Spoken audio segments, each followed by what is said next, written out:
প্রতিটি ইউটিউবারকেই thumbnail make করতে হয়, বাট কারো থাম্বনেল হয় এরকম আর কারো থাম্বনেল হয় এরকম। এই দুইটা থাম্বনেলের মধ্যে ডিফারেন্সটা হলো একটা থাম্বনেল প্রফেশনাল ইউটিউবার মেক করছে আর একটা thumbnail non professional YouTuber make করছে।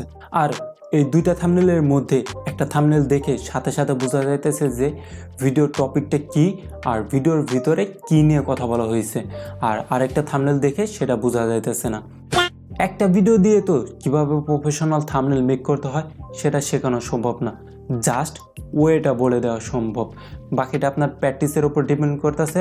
আপনি থাম্বনেল নিয়ে যত বেশি প্র্যাকটিস করবেন আপনার থাম্বনেল ততটাই প্রফেশনাল লুক পাবে। সেম ওয়ে এই ভিডিওতে থাম্বনেল মেক করার যে মোস্ট ইম্পর্টেন্ট টপিকটা আছে সেটাই আপনাদের সাথে শেয়ার করব, যাতে আপনাদের থাম্বনেলটা আরও দ্রুত প্রফেশনাল লুক পেতে পারে। যেমন এরকম ধরতে পারেন। টেক্সট থাম্বনেলের একটা মোস্ট ইম্পর্টেন্ট পার্ট। আপনাদের থাম্বনেলে সবসময় ট্রাই করবেন যে সবথেকে কম ওয়ার্ড ইউজ করার, মানে এরকম অনেক বেশি টেক্সট কখনোই ইউজ করবেন না আপনাদের থাম্বনেলে। জাস্ট আমার মতন এরকম 2টা কিংবা 4টা ওয়ার্ড ইউজ করবেন থাম্বনেলে। ফর এক্সাম্পল ধরতে পারেন আমার এই থাম্বনেলটাই আমি জাস্ট 2টা ওয়ার্ড ইউজ করছি। এই 2টা ওয়ার্ড দিয়ে অডিয়েন্সরা বুঝতে পারতেছে যে আমার ভিডিওর টপিক কিসের উপর, থাম্বনেলের উপর। মানে যাই বলতেছি এই ভিডিওর ভিতরে সব কিছুই থাম্বনেল রিলেটেড।